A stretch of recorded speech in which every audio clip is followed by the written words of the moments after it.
cat that was each way. No.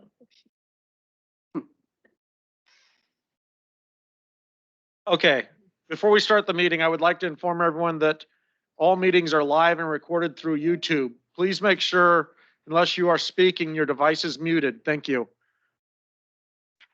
Alex. Yes, Mayor and Council. So this evening, as another follow-up to your requested goal of having continued meetings with the boards of other agencies, we do have the fire district here before you this evening. We appreciate you all showing up to spend some time with us. You'll see on the agenda, we did outline a few things and topics of discussion. So we had joint goals and strategic planning process, and then also the radio system. And with that, Mayor, I'll pass it off to you and we can get started.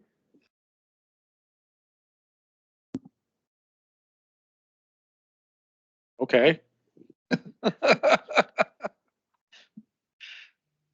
Why don't we, Alex Tardif, do you have anything? Chief Richard? First and foremost, Mayor, Council, and city staff, thanks for helping to organize this first meeting of both government entities working together as we move forward as a community. This is a big step forward. In the 10 years I've been here, this has never happened, and I see only good things coming from these types of meetings tonight and into the future. But on behalf of the district, we do have a few of our board members here and all of our chief officer staff in the event there are questions that need to be answered. And we can also show that our team is here to help the city in any way we can. President Sorensen, anything to share or add? Bring it right up to your face. No, I have nothing.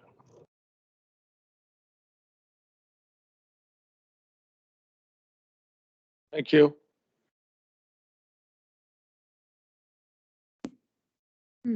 So, Chief Richard, do you want to go ahead and maybe discuss a little bit the joint goals and strategic planning process you all have been through and how you'd like the city to participate in that with you, or I guess identify goals that we could work on together? Absolutely. As we shared with you when we delivered our annual report earlier this year, one of the goals that we were hoping to accomplish was shared goals or joint goals between the fire district and the city. Being that we are the city's fire department, even though we're not a city department, we're a district, and we are the city's ambulance provider. We felt it was very important to understand what goals you may have or from a public safety perspective for us, and then also for our board members to share with the council what some of our goals are now and into the future, so that we can hopefully align where we need to go and what we're doing as we're trying to be good stewards of the taxpayer dollar, because as we all know, funds are tight. Our board is currently reviewing our goals. We have 10 goals that is posted up in our boardroom for our staff, our volunteers, and the board to see. And we're doing our best to keep those updated. But as we move forward into the next iteration of our fire district, we're going to be moving forward into a strategic planning process for 2 years, 5 years, all the way out to 20 years, with different benchmarks and different goals. We believe it's important that the city is part of that process moving forward, so that we can capture multiple perspectives on what we should be doing to provide the best public safety to our community. So aside from that, we're hoping at the end of this meeting that we can have a counselor or two identified to participate in our strategic planning process when we do get to the phase where we're going to be having meetings, so that we can get good input on our plan moving forward. Because our plan isn't just the fire district plan, it's the community's plan. After we gather all the data and the important points that we think need to be shared before we do a final version, we plan on having several open houses throughout our fire district area to solicit input from the community to make sure that they actually feel as though they're a part of our process. So, aside from that, we know this is going to take a long period of time, 6 months maybe, if we're lucky. But it is important that we hear from you how we can best service our community. Any questions? Sir. You have like an outside agency or consultant helping you through that process, or it's something that your staff is gonna put together? We're going to pull this one together ourselves. We're trying to maximize our dollars and keep them for replacing equipment, station renovation, and other things like that. And we're hoping we can share information about that at this meeting tonight. If there are questions, I've been sort of the point person, at several meetings here, but it's also good to hear from our board and get an understanding from them, my bosses, on which direction we're going and what they're thinking. So, and then when it comes to the finances, our finance director is here with us as well. He's got the the best forecast available at this time on where we're at financially.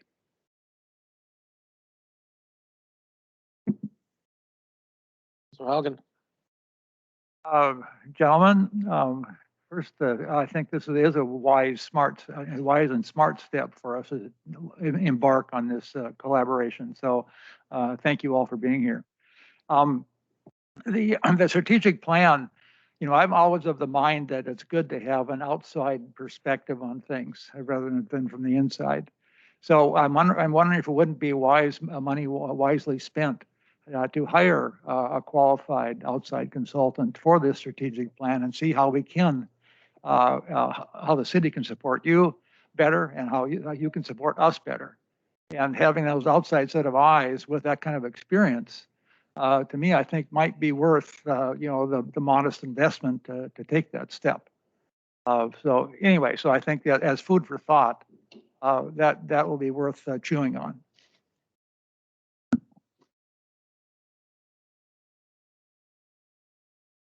So Wasowski. Yes, to the board, I really appreciate your service to our community, and to Chief, you and all of your staff provide a critical service for community members, and we really do appreciate that.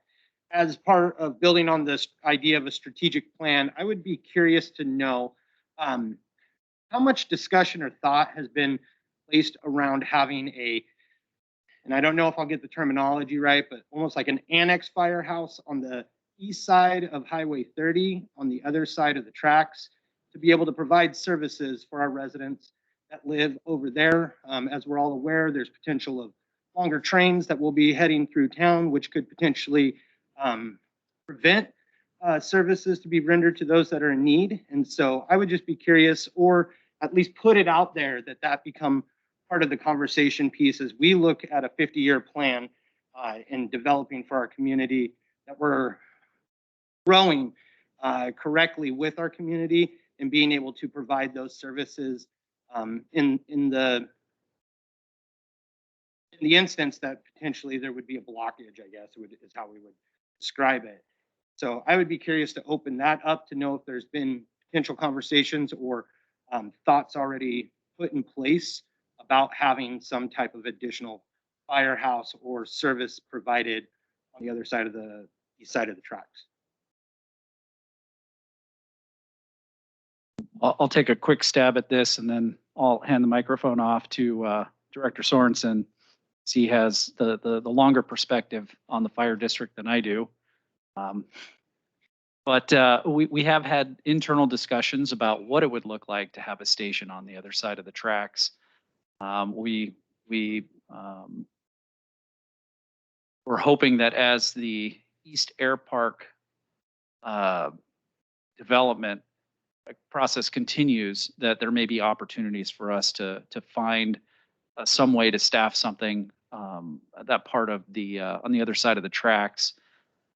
We have not hired a consultant to look at, where a fire station would be best suited, but we are very aware of our response times within the city bubble, and aside from the occasional long train, we have had no problem meeting our target response time of under 8 minutes to all areas within the city. But Director Sorensen?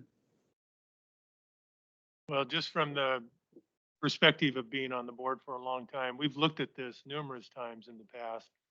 And as Chief Pritchard was saying, we're still meeting our times.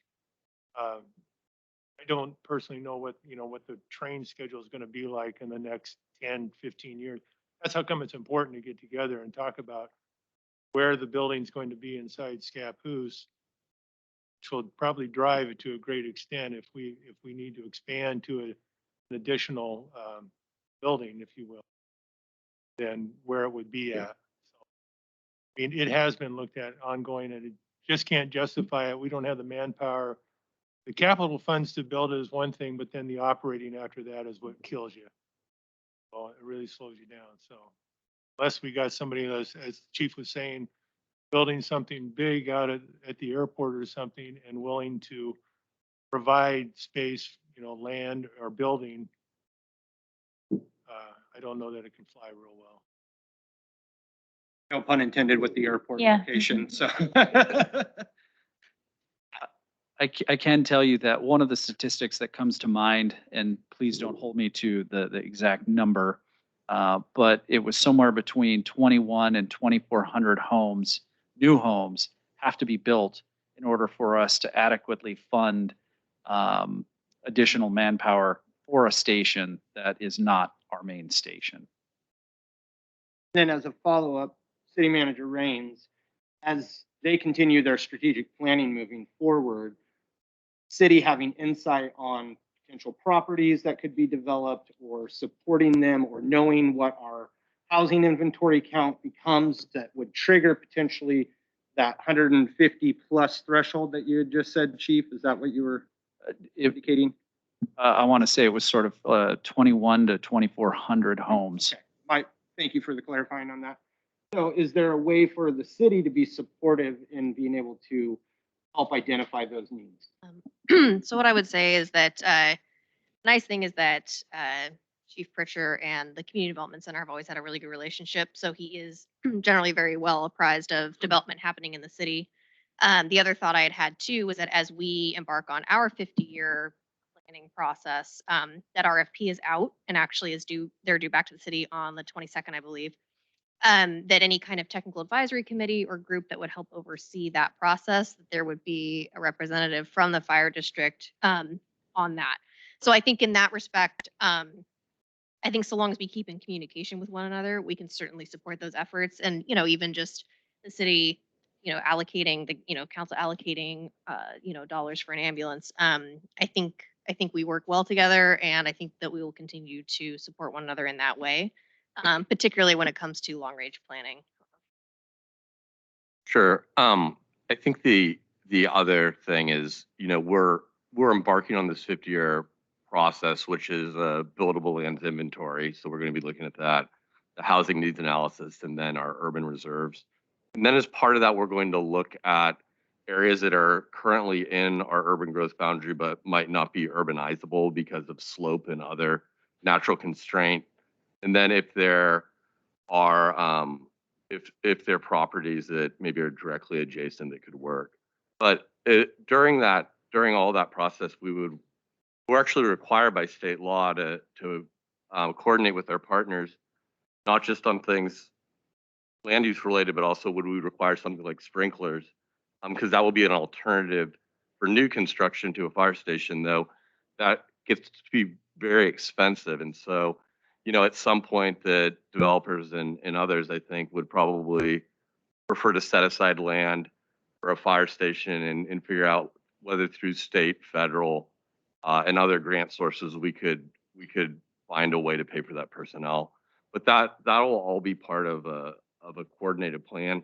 And then the other thing is if a developer goes in and builds something big and our tax base goes way up and we're able to get the urban renewal paid off, then at that point it's kind of a windfall to every taxing jurisdiction. So those are the sort of things that we'd be looking at with the fire district in order to make sure that we're doing all we can to coordinate and also doing all we can to support them in their operations.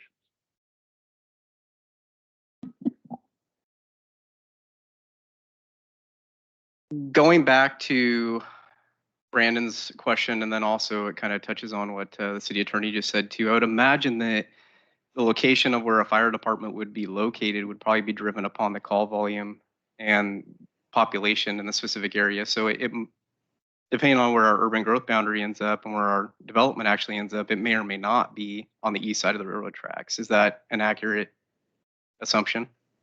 Yeah, I would say that's a very fair assumption. I'd also like to kick this one over to Director Gift, who has experience in citing station locations in a larger city. Anything to add? I think it's part of our long-range plan that we're looking at, our strategic plan, as well as along with yours. That I think a lot of the key points that we're probably going to be looking at down the road have been mentioned already. I think that's a very needed process for us to look at for maybe a future location, how to arrange the funds, secure the property, et cetera, over a period of time, whether it's through fees with new development that go into a reserve fund for this later on. How we staff it, there's some options there. 70% of our calls are medical. So that's going to be our biggest volume, whether we just run maybe a medic on that side of town, not necessarily fire engine. Those are some of the things in that long range planning that we could look at to see if it is feasible somewhere down the road. Thank you. I'm just curious, it's on, hear me? I'm just curious if you have any statistics showing the percentage of calls on the east side of the highway. I do not have that statistic, but I'm pretty sure we could come up with that from 2019 forward fairly easily. I'd just be interested to see what the difference was. So a follow-up on Brandon's question about the alternate facilities. It seems like a logical partner in this would also be the Port of Columbia County. You know, as that road gets completed around the circuit, that's going to provide easy access to the most of East Scappoose. And they have an interest in fire protection as well. With all the airport facilities, and they'll be growing presumably as time goes by. So having them as part of the conversation would make sense to me as well. Absolutely, and I'm going to put Chief Batista on the spot here a little bit. We do have a very good working relationship with the port, and an example of that is what happened with the most recent hangar project. I'll let Chief Batista talk about that briefly. It's really good at delegating. So a lot of the growth going on in the airport have background in having worked with Hillsborough and Portland. So we're working closely with the development of fire codes and standards on the national level. I sit on 2 national committees that oversee the standard developments that affect airports, and working with Chief Pritchard prior to coming on board with Scappoose is one of our latest hangars is a good example of working in collaboration with all the stakeholders to integrate a win-win solution for fire safety. As we look over the next 10, 20 years, as that development gets built out, we'll be having a little more of those conversations about what does fire safety look like over there as it comes to the buildings, response apparatus, other future needs. So it's something we'll be continuing in the future, and as sitting on these state and national boards, also talking about we're developing these standards, having a realistic approach for jurisdictions our size. A lot of these standards are made for larger jurisdictions like your Port of Portland, PDX, so on. So want to be able to bring in realistic scope for our communities our size, make sure that when we do make these standards are practical and something that we can actually take on. And also bring back our experiences of things that maybe there's gaps in the code that weren't addressed before. Make sure that they're being addressed so we can serve our community. Division Chief. Very good, very good. I just want to also welcome Chief Batista to our community. Thank you. Joel and I have known each other way too long. Chief Batista, I just want to say thank you. That project, I'm familiar with it, and the hurdles that you had to go through to work as a group to get that done on that fire stuff in that hangar was a really testament to the work that you guys are able to do. So that was appreciated. I do know that we've got other things tonight. You're looking for a couple of members of the council to serve on the committee? Yeah, if we could, sort of get an understanding of one or two members of the council who we can contact as we get closer to our strategic planning process. We start talking about stations, equipment, that kind of thing. It would be very helpful. And then they'd be able to report back to the mayor and council, about what our discussions are and just help with future goals and everything like that. So at some point I will be asking for volunteers. Mr. Mayor, Councilor Polling? I had a quick question for the fire department. This kind of takes it in a little bit of a different direction. But have you guys had any thoughts or conversation with PCC as a possibility with the new PCC development for fire science or EMS services training to happen or to grow over there?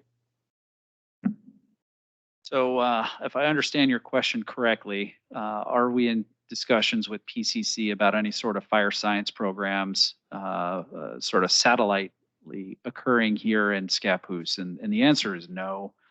The facility as it was designed is specific to the growth of the aviation industry and the metals work that they're doing out there. I know they're hoping to expand classes to more than just what the program is at PCC. But on a different note, we are looking at expanding our volunteer program to include potentially seniors and or juniors at the high school level. And one of the early discussions we've had with PCC as well as the high school is if we were able to put some classes together so where high school seniors, when they walk away, they could actually have college credit for one or more of their fire science credits if that's something that they were interested in. On our staff, we have somebody who has taught or currently teaches at Eastern Oregon University, and one of our other staff members is also still a certified teacher. So we're looking at pursuing that more so than we have in the past. There was a plan and project in place for the east side of the new airport development that you may remember the council approved some land being changed from at the zoning level from I think farmland to industrial. It was sort of gifted to PCC in a way. PCC was going to be building a public safety training academy in Scappoose, and it was supposed to be on the east side of the road from where they're putting in that new road right now. But unfortunately, PCC has never followed through on completing that facility. If it does happen, we will support that 100%. We would love to collaborate with them on that. It would be for both law enforcement, fire, dispatchers and other disciplines. If I recall, there's one of the Portland police chiefs was big backer of it until, well, he was no longer the police chief, and new police chief kind of pulled back their support of anything outside of Portland. Yeah, I'm not really sure on the. I just know for me, I've been through this for 20 years where the DPSST looked at the resiting there, all kinds of things, but it's a great spot for it. I mean, it would be really nice to see advanced or even training out there. When it comes to ambulances, since we've had that conversation, the future of Columbia County probably at some point is going to go for another needs assessment for a hospital. But that would benefit your cost structure on taking people to an emergency room, I assume. That's a very complicated question. Oh, yeah, well, put Tyler on it, he'll get us a 60-page memo. No, I think that the short answer is it would allow our staff to be out of service less than they are now, because our turnaround times, depending on what part of our response area we're transporting from, can be 2 hours plus where we're actually out of service, whether we're in the hospital or returning from the hospital. But we still end up with the cost challenge. And for our community here in Scappoose, we're finding that 60% plus are Medicare funded for insurance, which means that we're netting maybe $400 to $500 per transport, as opposed to people who have full insurance, where we're receiving $1,700 or more. Because Medicare has decided that's how much it costs to transport. So is that the Medicare, you're in my bailiwick now, is that the Medicare, the payment that you get? Because most Medicare plans, if they're on a Medicare plan that's outside of original Medicare, like it's the Humana plan, the Regions plan, the whatever one they may be on, they mostly have a copay for their hospital transportation. I think a lot of them are about $300 this year. Do you see that $300 or? I'm going to pass this one off to our finance director, because he sees the income coming in.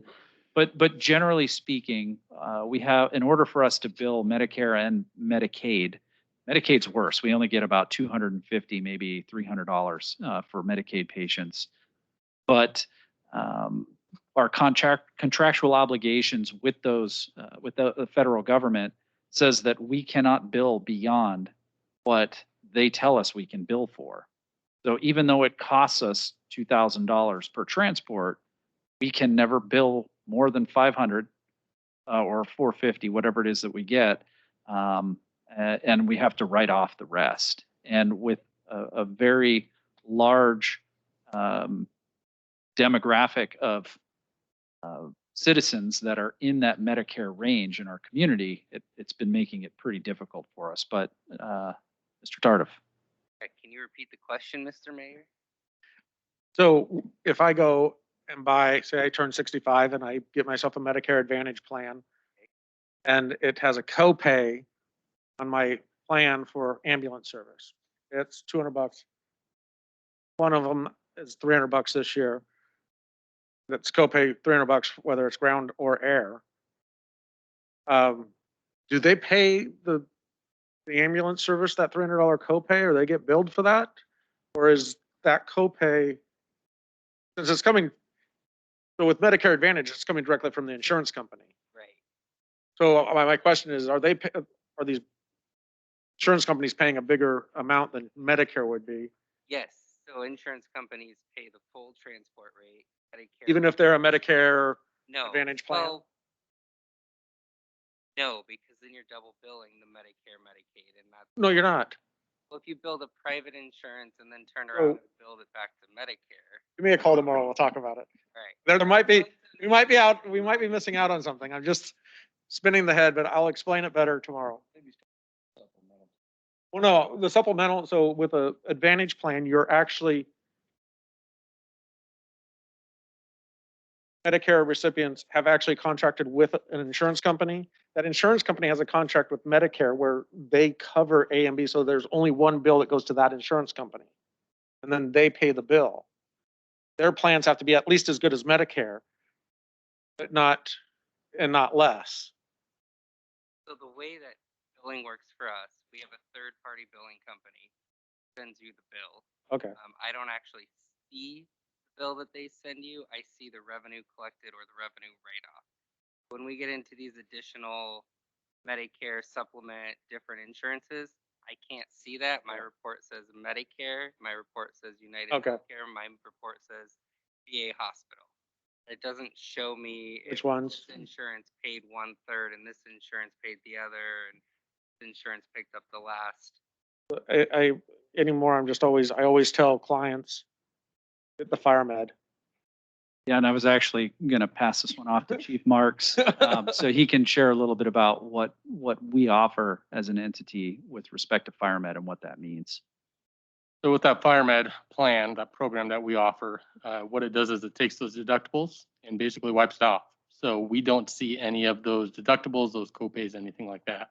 We bill the insurance, whatever the insurance doesn't pay, taken care of through that program.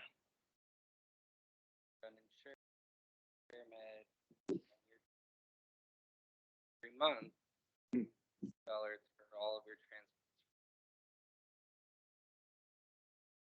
On the Medicare and Medicaid transports, are you able to actually break even on what you think your costs are related to that, or where's the margin at on that?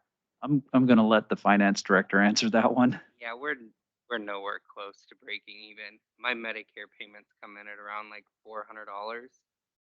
And we're billing out at $2,400. That includes mileage, supplies, EMS. So whether it's paramedic or we have advanced or basic, we have a paramedic and an EMT that goes on every ambulance. So we're nowhere close. So do you have an idea what like your annual loss calculations are based on? Okay. Yeah, and I didn't bring that number. I'm sorry. That's I okay. failed you, Counselor Miller. I can tell you it's over $1 million a year. The fire district takes $1 million hit every year because of transport. Absolutely, because of Medicare and Medicaid. Because 70% of our business is EMS transport, right? Yeah. So we're taking you from anywhere from Chapman all the way into Portland and then coming back out empty, waiting for another call, going back in. And I get the ding and I pick the person up at the hospital and they're released and take them home. And he gets his full. Yeah, I do. Yeah. he doesn't have a Medicare rate that cuts him off. The loss. So Alex, could you explain, by the way, congratulations on the third addition to the family. Could you explain how it is that it costs, you bill $2,400 for a transport into Portland? Where do those costs come along? So the bulk of it is 1,700 where we start for services generally. So you call, we show up, we start providing services, and then we transport you. That's where the bulk of it is. It's $22 per mile is what we charge for transport from Scappoose. So if you're going, Scappoose into Portland, I think it ends up being around $400, $500 is what we bill on that. So is that actual cost then, $22 per mile? Or is that a margin in there? No, that accounts for fuel, that accounts for staff time, that accounts for being out of district, not being able to respond to other calls, that accounts for mutual aids when St. Helens has to pick up for us. So we try to account for it. And then again, Medicare doesn't pay it anyways. So if we do recover those costs, it's coming from taxpayers who have insurance or are uninsured who then are paying full price out of pocket.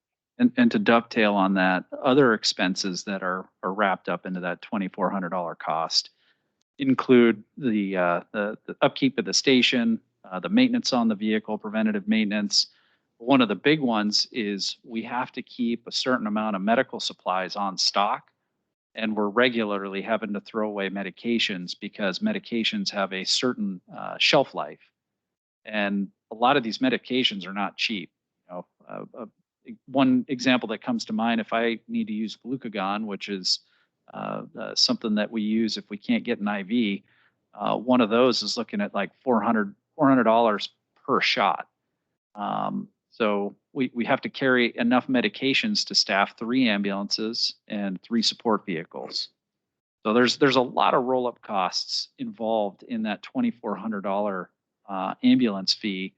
And we've been very judicious about when we increase those ambulance costs. And we've been one of the last agencies to really raise rates. I think Director Gift and Director Sorensen were involved with the last rate increase, but previous to that, I think it was like 4 or 5 years before we had done one. So we try not to do those, but unfortunately, more Medicare patients we have, the higher the rate we have to charge in order to make that balance. We need younger immigrants. Well, and then kind of to give you an idea, big picture idea, if you look at our budget and you look at our revenue streams, you'll see that we bring in about 500,000 to 700,000 a year in EMS services, but our budget is 6 to 7 million. So clearly our EMS receipts are not covering our operations, especially when they make up 70% of our business. Is that consistent with other fire stations around the state? Yeah. Well, the amount they collect will be a percentage. So the percentage will be the same across the board, but the rates, if you have a bigger ambulance service district, you're going to have more ambulance revenue that you collect.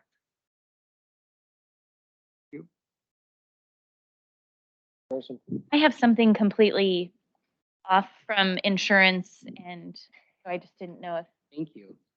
Sure. I just wanted to, I had to give the hot seat to Alex for a little bit.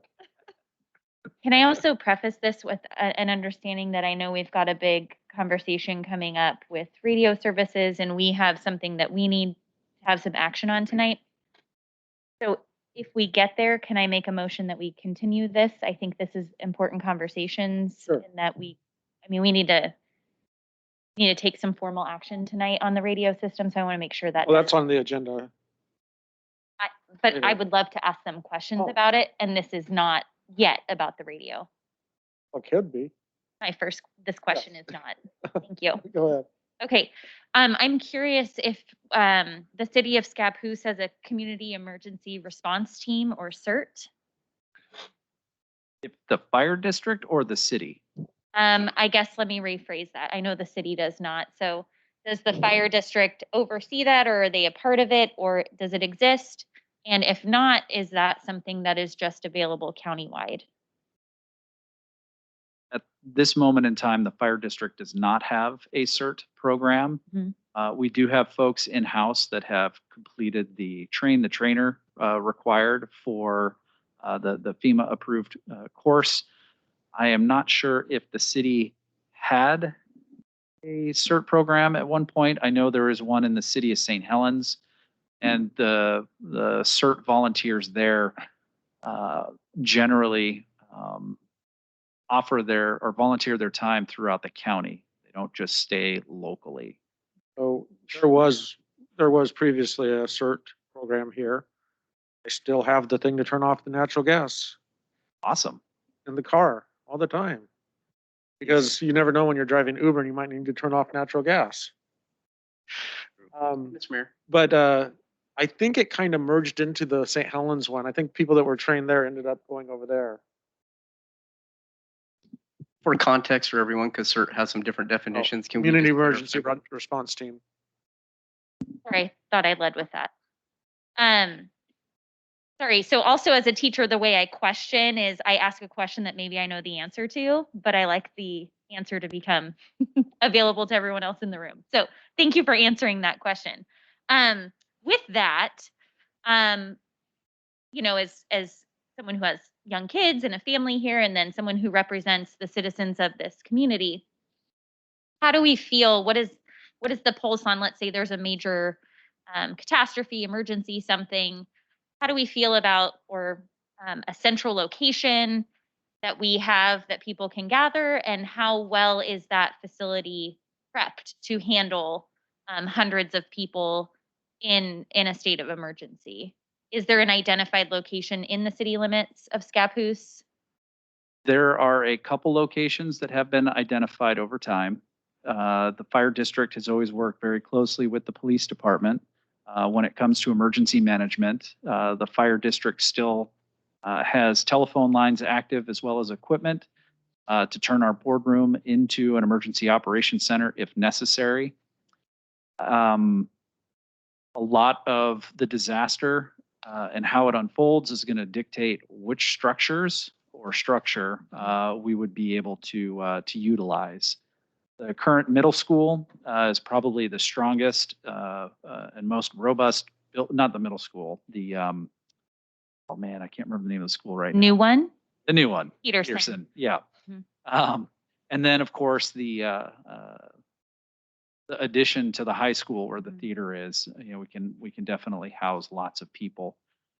The fire district has been very active with this program called UASI and also the Regional Disaster Preparedness Organization.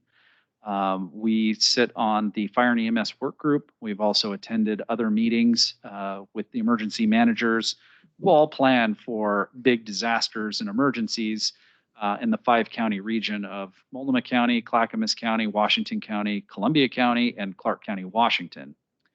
We've also secured equipment through grants from this to give us the ability to do water purification. We do have emergency shelters, mass casualty, medical equipment, and a couple other things. But we're always looking to better prepare and partner with the city in making sure that our emergency operation plans are as robust as they can be. So one of my goals on the 50-year plan, and something that has just always kind of been there, but there hasn't been this relationship, so thank you for being here, is that it's made public to the community where they go or what they do in a state of emergency. And I know that's difficult, there's different kinds. And then knowing that those locations are prepped to have people with, you know, water purification. Do we need to have Peterson and the new addition to the hospital stocked with certain things? Are generators needed? Like, how do we team together to make sure that those facilities are ready to go in those situations? And then again, does the public know where to go or what to do in those state of emergencies? So long range, I would just love for it to be more public and a lot more emergency education for our citizens. I know that's really hard for COVID, but you know, events that either we can do together, you know, maybe one of our annual town meeting topics in the years to come has to do with, you know, emergency preparedness or an emergency plan here in the city. So I just wanted to give that conversation some airtime. So thank you. Just to tag on to that, a couple of years now, I went to a special district annual conference. And there was a teacher out of, I want to say it was Walport, talked about what they set up for the schools down there in case there's ever the big one. And it's as simple as it's a 5-gallon bucket and it's full of toilet paper and stuff like that. Because you gotta relieve yourself someplace. Thankfully, our classrooms in Scappoose, well, thankfully and unfortunately, they are stocked at the. They are stocked. And I wouldn't say it's necessarily for emergencies. The mindset was for, you know, if there's a lock-in or, you know, lockdown, a mass, more of a violent event, but.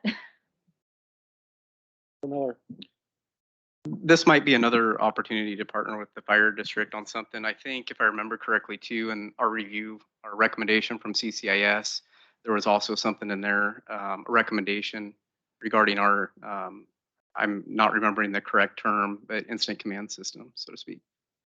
So this might present an opportunity to team, another opportunity to team with the fire district on coming up with a plan on that topic as well. Mr. Mayor? Counselor Wasowski. So I'd build on this to maybe just educate myself or educate my neighbors. And so the fire department do we do any training on preparedness and making sure that you have a 48-hour or 72-hour preparedness? We call them bug out bags at home or things of that nature, so that if there were something that you did have to shelter in place, that that we are being educated by the experts with the fire department. And then also ham radio. I know up at Long Beach and the peninsula on the coast, in regards to the big one, that there's a big movement, I guess, up in that region that utilizing communications through trainings and then also having, I think, secondary or even tertiary communication lines or sources. Is that something that the the fire department currently provides, as in a ham radio training certification, or is that considered an obsolete communication tool? I'm glad you asked that.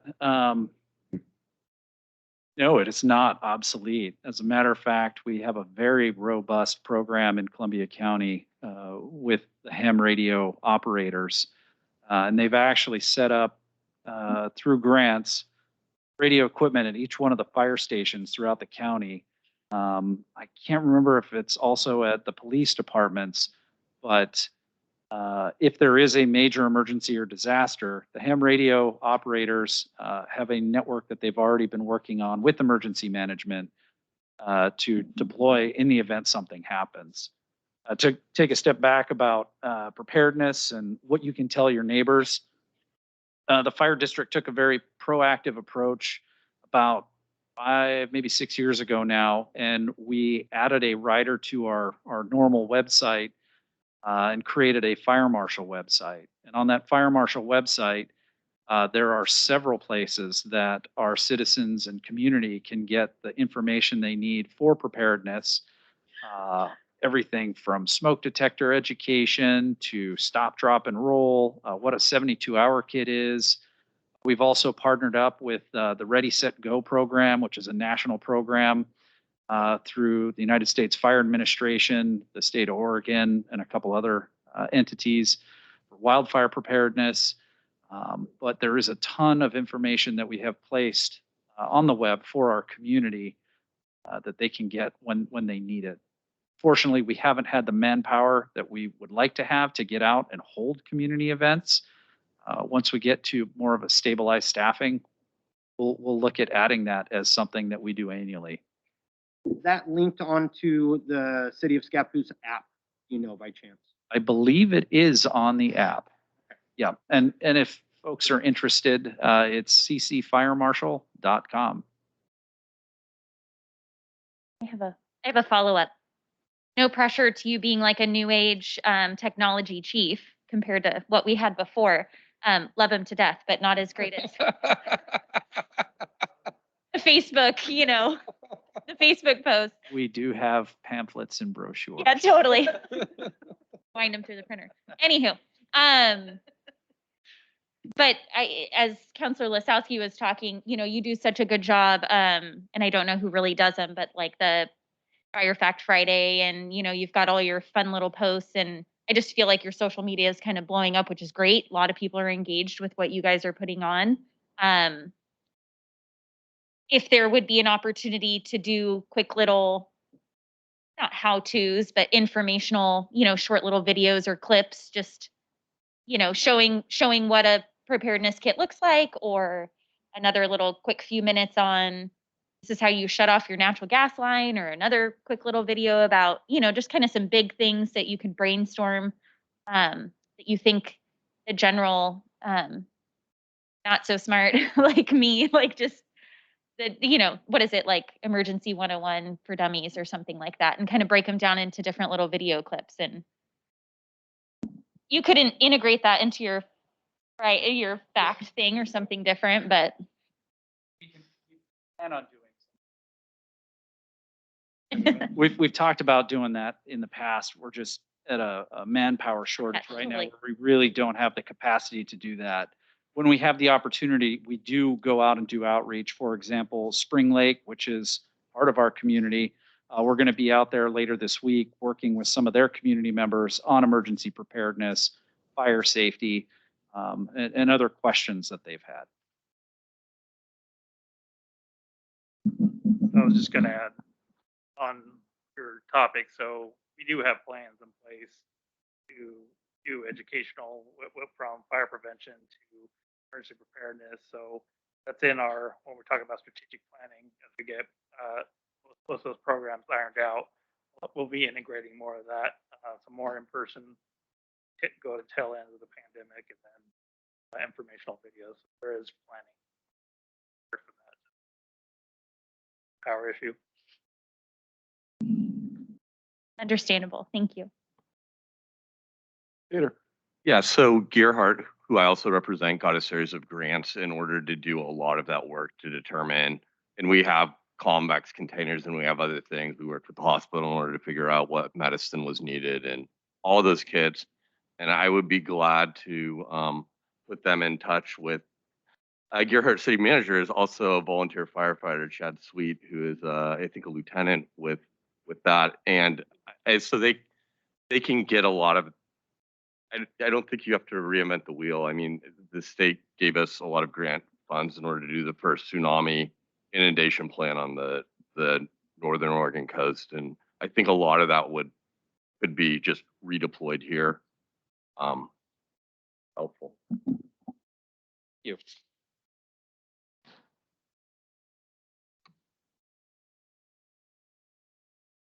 Any other questions? I do. Okay. Someone else does.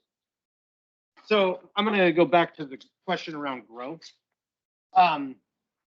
We saw the new census numbers for Scappoose and that we saw a lot of growth in our city over the last 10 years.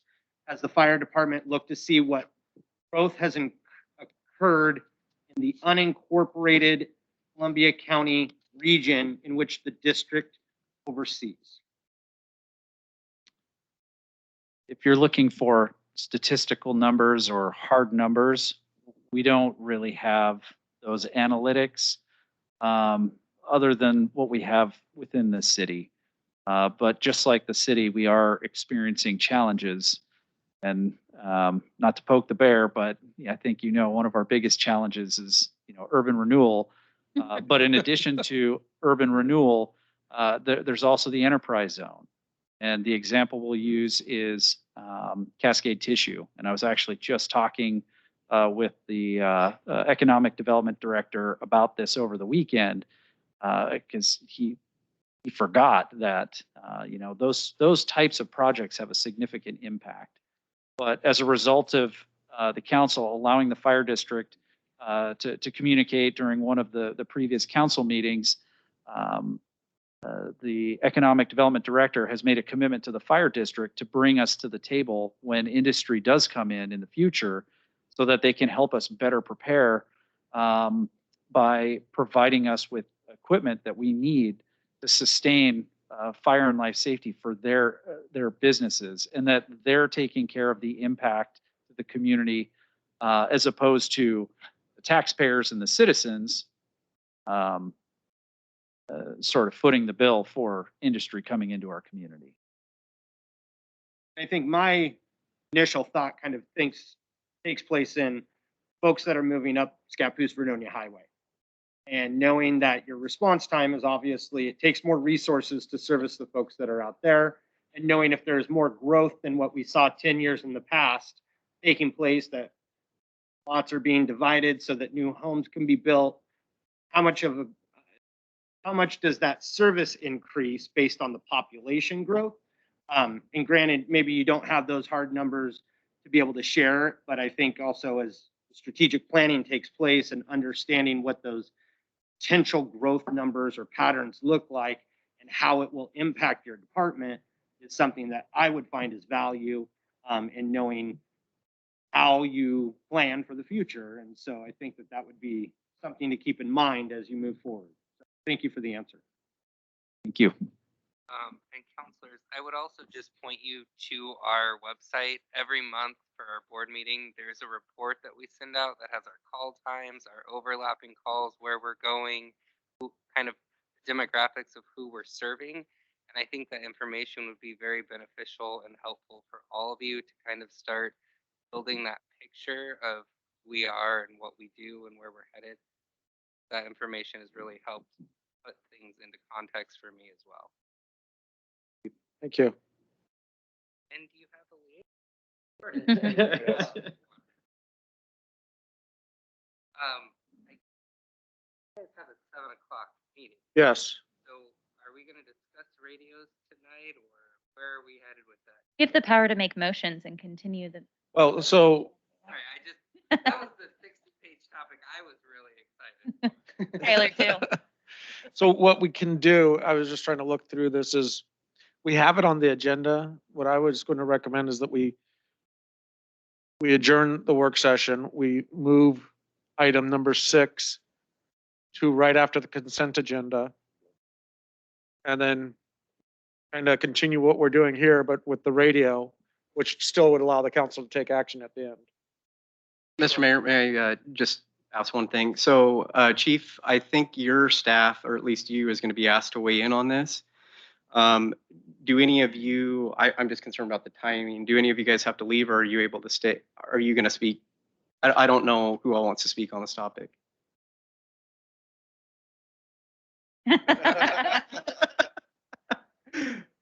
Thank you, Susan. We do appreciate that. Yeah, we are going to have one of our chief officers take off. But yeah, we'll be here. Chief Marks has got a ton of history here, and Okay. I may have him weigh in depending on how the discussion goes. Understood. I just want to make sure that anybody that has to leave has opportunity to comment if they want to. Thank you. Thank you for being here this evening. All right, given that plan and that it's 3 minutes to, we'll adjourn the work session. And then 3 minutes, we'll start the meeting.